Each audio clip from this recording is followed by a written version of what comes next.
Hello and welcome in another video. And today's topic I'm going to be talking about is uh, it's a culmination of a few things, but the overall thing is that sometimes being cheap does pay off. But this is actually about the fact that for once I've not been cheap.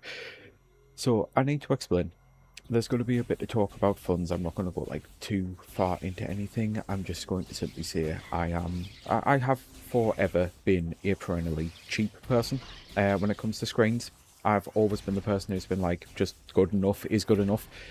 I like getting powerful systems and that, so I would get every iteration of hardware like the PlayStation Pro and stuff like that. I didn't do it with the PS5 Pro because I just didn't see the point. By this point, I finally had the PC of my dreams, which it turns out I really did build at the right time. And yes, I could have potentially waited and got the 50 series, and it actually would have given me a little bit of less of a headache, shall we say, over this. There's going to be a lot of topics here that I'm foreshadowing, but yeah.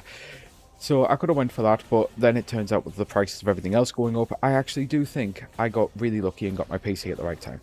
And this has been something that's taken me years to achieve, like genuinely. That I am not a spend a lot of money person on a lot of things anyway. I make a lot of small purchases, like quite a few people, but I genuinely do struggle with making large purchases. It's some of it's definitely trauma related, but this isn't a trauma dump vid. There are reasons why I do worry about making a big spend, but it's genuinely one of those that I always wanted to go PC, and the plan was get my PC, then get the monitors later. And it's been so long, and I've been saving up and selling some stuff and getting help when needed to be able to actually afford new monitors. But I still never got around to pulling the trigger. And it's because, again, I'm just always the person of, well, these are good enough. Like, I've had these for a while, and I'm not that much of a snob or anything that I care about getting the OLED or anything right now. Like, I'm currently using two IPS screens, basically. One is 27-inch with HDR 400, which is obviously not true HDR. The other claims it's HDR10, but because again I know how the marketing on these works, it isn't true HDR10. It's still a damn sight better looking than my HDR 400 one, don't get me wrong. 34 inches, ultra wide, I absolutely love it, but playing First Light recently with my visual impairment, I struggled on that game. Like, I seriously struggled on that game. I was having to Google the I want to say results, and I don't know why, the solutions to puzzles, because there are some things I just literally could not see, and it was mostly down to number-based stuff. I just couldn't read the numbers on the screen, the text or anything. It's terrible for accessibility features, despite it being a really good game. So suddenly it was like, I might need to finally upgrade that monitor. And then the other thing hit me of, you know what? This is probably the last time we're going to get an Ocarina of Time remake from Eiji Aonuma, because Nintendo are very, very strict with their retirement age thing. They are kind of great with that. They don't force people to work longer than they should do, and it's why Miyamoto is, like, doing movie stuff and theme park stuff and not making games, and Anuma's gonna no doubt be doing the same, probably being put onto the Zelda movie franchise that we get whenever the first one comes out, and then we get a second one and the third one and that. Like, this is his baby, this is his creation, this is his magnum opus, this is his fucking big be all end all. Is he was the guy who made Ocarina of Time, and the fact that he's going back to his masterpiece before he retires, I think is important. And it's the last first impression I'm ever going to get with this franchise. So I was like, my other monitor, I still like see it fine, and my Switch 2 looks great on it. I basically, all of my stuff's dual purpose. I use my 27-inch monitor for my Switch and doing some stuff on the PC, because obviously I do video editing and shit like that for this now, and I have the ultra wide is for my 4K movie player, so that I can actually watch things like John Wick. That's kind of the reason that I actually bought an ultra wide, is because so many movies these days are shot in 219, and having an ultra wide then turned out to be amazing for my eyesight. With video gaming in general and video editing and all sorts of stuff, I cannot honestly overestimate, or I don't think that's the right word. I cannot hype up enough how much an ultra wide is goated for if you have anything at all to do with video editing, with doing a bunch of stuff where you need a bunch of windows open on your fucking desktop and everything. Like, it honestly, it is brilliant. But then add in the fact that you get a couple extra inches on the screen. And to explain it in Switch 2 terms here, on the footage that you're looking at my entire HUD, so I know that that tree's there, but I can't see it. My ultra wide, I'd be able to see the tree looking forward, like the entire of that tree. And obviously I'd get a lot to the right as well. It's brilliant, it really is. So I thought, I need to get an upgrade for both of them. Don't be cheap. For once, don't be cheap. These are the monitors that you need to get. Originally I actually spent more than my PC. But this is when the whole foreshadowing. Turns out I have HDMI 2.1, and I know I'm about to say a bunch of stuff that not a lot of people understand, but I also have kind of had to get up to speed with this. I knew I had HDMI 2.1, and I knew I was using a DP 1.4 cable, which therefore meant I have DP 1.4 at the very least. The monitor that I'd ordered turns out to require DP 2.1. I do not have that capability. I woke up in a blind panic when finally my brain registered, because I kept thinking, something kept in the back of my mind going, you've ordered that, it's a lot of money, are you having the usual, oh god, you've made a big purchase fear, or is there something genuinely here, what's wrong? And by going back to it, suddenly it clicked and I'm like, oh, in the review that I watched of that, he said that this feature that, like, you end up paying the money for isn't really that good and you need 2.1 for it. Why do I get the feeling that that's the problem? Yeah, it's that my PC is literally incapable of doing it. That's why if it turns out I did wait to get the 50 series, that would have removed that fear. Thankfully, they let me cancel at 2 in the morning. Very happy for that, and I managed to cancel, get the refund, and order a different monitor instead, which the one that I'd ordered, and I know this is like a bunch of waffle going places, but there is a point to this. I swear there is actually a point to this. I just need to unfortunately build up. This is part of the autism detail-oriented storytelling here. I'd ordered a 39-inch one. I've ended up getting the same, essentially the same model, but the generation behind. And the generation behind, because the new one that I just ordered was obviously the generation 4 of that, it was a lot more expensive, so I was able to get a cheaper version of the generation behind and go bigger. I am petrified that I've went too big. 49 is way too big, I've figured out, but 45? I'm thinking 45 might be perfect for me. And I bring up all of this to say I am looking forward to these. I genuinely am. I've never had a good screen, ever. I put so much of my life is spent looking at screens, and I've never splurged on the good screen. And do you know why I've never splurged on the good screen? One of the silliest fucking things ever. Metroid Prime 2. So, cut back to when I was a teenager. Again, perennial cheap. All of my friends who were brand heavy into things, I've always been poor as well. So, like, never had a shit ton of money. So that was part of the being cheap, and good enough is being good enough. I can't even tell you the name of the brand of the TV. I cannot remember it. It's like, it was a knockoff of a knockoff of a knockoff that you got from a supermarket. And it was bought for me. And because of being visually impaired, it was the biggest they could get at the time, which was 21 fucking inches. Kind of hilarious, but 21 inches, it was a CTR, and honestly, screen-wise, it actually looked pretty good.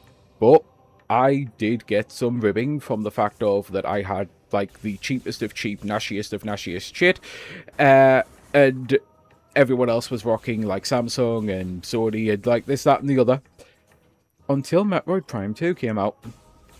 I didn't know at the time, and this is something that I might be about to explain to a lot of Americans who don't understand this. Europe was different with our electricity consumption and power wattage and a bunch of other stuff that meant that all of our games had to be set to 50 Hz because our TVs were set to 50 Hz. And Hertz doesn't always equal one-to-one with frames, but it also kinda does. So 50 hertz meant that our games had to be limited to 50 FPS, which is why our PS1 games were always a little slower, our Dreamcast games were always a little slower, and had to come with an option to have 50 hertz and 60 hertz. Didn't know that at the time because I didn't own a Dreamcast until long after the GameCube. Metroid Prime 2 was the first, if memory serves, the first. It was definitely one of a couple that I had. The first game to come out on the GameCube that was 60Hz only. And I bought it not knowing that. And I put the GameCube disc in. And I put the game on. And I started to get some weird effects on my TV. And I was like, what the fuck's going on here? Is this one of those I've bought the cheap TV thing? Oh god. Looked up, found out about the whole 60Hz, and found out that no TV was going to actually manage to do this. Except mine. Because while I was looking at what all of this meant, and trying to understand the hertz and the monitors and the whole FPS and everything, I went into the settings of my TV, and my TV had a 60Hz mode. I just had to enable it. And I flicked a switch, and bam, Metroid Prime 2 worked. I was the only person in my entire fucking social circle who could play Metroid Prime fucking 2. Now, I'd love to have actually put Metroid Prime 2's footage on here, but for some reason, Nintendo don't seem to want to remaster that. Like, and we don't even have it on the GameCube thing, and the worst part is that's what we're going to get. And it doesn't mean that we won't ever eventually get them, but at the same time, like, I know this is a sidebar into a sidebar into a sidebar, but in my Metroid Prime 4 video, I do mention the fact that Nintendo bought the studio who is assumed to have worked on the game before Retro. I'm kind of hoping that they were on the team making the game and know how to get it, like know how to make a Metroid, and this might be a case of, okay, maybe if we give them Metroid 2 and 3, they'll go through and remake that, then they'll finally know how to make a Metroid, and then you can make Metroid Prime 5 while Retro go on to make whatever, but that's a sidebar of a sidebar. That's like an assumption. Maybe one day we will get them. Either way, I would have loved to have put that footage on. Instead, I've went for Metroid Prime 1, and I can't for the life of me remember how to kill these. Is it the Super Missile or something? I can't even remember the controls. It's been so long since I've played the original. I need to really do that, because I've never even beat this remaster, I've just realised. But anyway, I was the only person in my entire fucking social circle who could play the 60Hz GameCube games, and my friends came around one day, and they actually saw me playing Metroid Prime 2, and it was like, what the fuck? How are you playing that game? And it's like, well, I've got to, like, that. I don't understand the question. I did understand the question. I don't understand the question. How am I playing it? Like, with the controller, it's just like, that's a 60Hz game. What the fuck? How are you playing that game? It's like, oh, so you know this whole cheapo TV that I keep getting shit for? I'm not lying when I say one of them actually turned around and went and bought that motherfucking TV straight away. He was so desperate to actually play Metroid Prime, it was a case of when he found out that there was a TV out there that actually could run these 60Hz games, just like, so where did you get this cheapo piece of shit that's actually better than my fucking TV? Just like, oh yeah, it's that supermarket over there, it was like 50 quid. He went straight and bought a fucking TV just so that he could play Metroid Prime 2. All of a sudden, being cheap actually paid off. And that's kind of why, with screens, it's like, I've always went for the deal, I've always went for the bargain, I've always went for I'll get something that's like a good looking one, but I don't need the best of the best. This is the first time I've ever, like, and it's still like not the absolute cream of the crop, best of the best. I don't have like 10 grand to spend on fucking monitors, you know. I've paid less overall than my PC. Originally, that's kind of what I started to see earlier, and I wanted to get back to it. Originally, I'd actually paid more, and then it turns out with this whole, I don't have DP 2.1, the model below I was able to save 450-ish, and also get 11 inches more, because it was a 39-inch version versus, well, so to be fair, 6 inches more. 39-inch version versus the 45. It's, yeah. I haven't went for like the be-all, end-all, cream of the crop, but I've went for 2 really good monitors. I've spent more money than, like, this is now the second highest purchase of anything I've ever fucking made in my life, and that is probably sad for a lot of people. It's kind of sad for me, but at the same time, it's just the way that I live my life, and I have never been the flashy spend person ever, so the fact that all of my stuff together is still less than, like, buying a new car is still saying something, for the fact that, because yeah, I don't like have a car or anything either, like that. I can't drive legally because of my visual impairment, so you know, like this is what I've slowly but surely saved up for, and one of them is actually on the way now. and it's the one that I'm actually going to be setting up for my Switch 2. So I'm looking forward to putting something like Breath of the Wild, Tears of the Kingdom, and everything. Like, I know the Switch 2 is still not like the be all end all of graphics. I will be putting Metroid Prime 4 on. I will be putting Star Fox on. And I know it doesn't have like the greatest HDR, but this is still going to be a wow moment, I have a feeling, and it's why I wanted a better monitor, as I say, for Ocarina, because this is going to be the last time that it'll be remade under the guy who made it, you know. So this is this is going to be the one that, like, these are the memories, and everyone says what you used to think the game looked like. I wanted to go for the best first impression I could make with this, and the other one will arrive tomorrow, the other monitor, and that's the one that I don't know if I'm going to do the exact same thing that I always do and put John Wick straight the fuck on. Because, yep, I usually go for it. I might just skip straight to John Wick 4. Hell, I might just skip to a specific scene in John Wick 2 and then John Wick 4. But yeah, I'm looking forward to that. I'm looking forward to also putting Bond on to see the glow up, because that's the game I've most recently beaten on my PC. Yeah, I am actually looking forward to getting it, but I wanted to make the video to see as much as I have finally made the spend. If you are also out there in the situation like myself, where making these sorts of spends is difficult, be it from a monetary purpose, which again, it's taken me years upon years of saving up to be able to fucking do this, so trust me, I get that, or be it from a trauma perspective of, like, scared to spend that much and stuff like that, like, I also get that.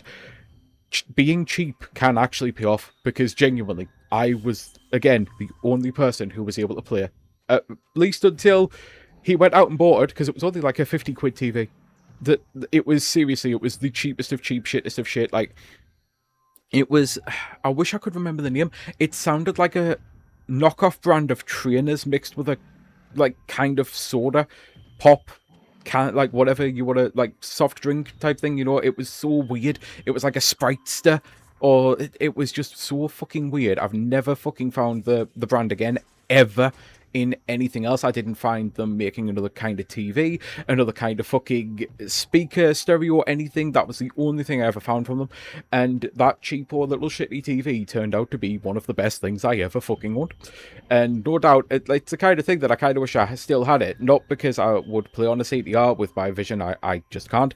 But I know CTRs are worth money, and it's not something that I wanted to sell, but I'd be interested in the value, so I'd need the name of it to be able to fucking find out, because having a CTR in the UK that could run 60Hz games is probably a rarity. And it got, like, I think we dropped it off at the charity shop ages ago, which I'll be hopefully donating the 2 monitors that I'm getting rid of now. The plan is that hopefully there's a hospice nearby that should be able to take them. If not, then I honestly don't know what I'm going to do with them, because I don't like I will sell old tech. I mean, I've literally sold old tech to be able to fund these monitors, but certain things I struggle with selling when it's like something I care about. I'd rather it goes to a home, as silly as that might sound. So I always try to, like, I gave my OLED Switch away, you know, and this is the other thing as well. This is part of why the OLED monitor. I know fine well I want the Zelda Switch 2 if it comes out. If they really are making a limited edition Switch 2, I really want it. And I was fooling myself thinking that we might get an OLED, even though I knew we wouldn't. I truly did know we wouldn't. And now the fact that there's this new patent for a new IPS screen, which IPS is currently what I'm actually using on my Switch, funnily enough, and it's the screen that the Switch has anyway. A new IPS screen to go with the new batteryless version that the EU's making, it says to me that that's what we're getting for the Switch, like the Zelda Switch 2, which that in itself is another reason why I don't mind upgrading, because being able to replace the battery is kind of really important as someone who's been playing a lot of 3DS at this moment in time, so that alone will make me want to buy it. But I was also kind of hoping it would have an OLED so I could actually experience, like, the rich colours and everything for Ocarina specifically. And as soon as that patent went in, it's like, I need to get an OLED monitor right the fuck now. So yeah. Anyway, until next time, I think that's kind of the end of what I wanted to say. And yeah, it's just, I do feel for you if you're also in, as I say, a similar situation. But honestly, sometimes having some of the cheaper stuff, being cheap about things as well, really does actually pay off in the weirdest ways. And I know I've probably got other stories as well.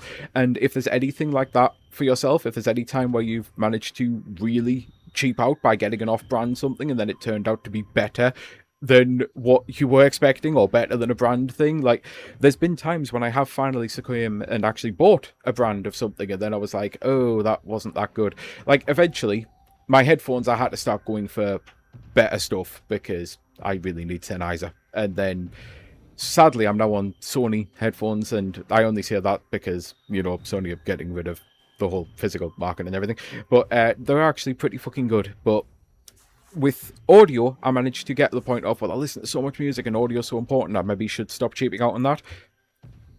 The fact that I'm nearly 40 and I'm only just finally getting my first good actual monitor slash TV slash screen. They are both monitors, but one I think's actually got Wi-Fi, so I can use YouTube and essentially use it as a TV without needing my PC on, which is kind of cool, because I've not had that ability to do that in years.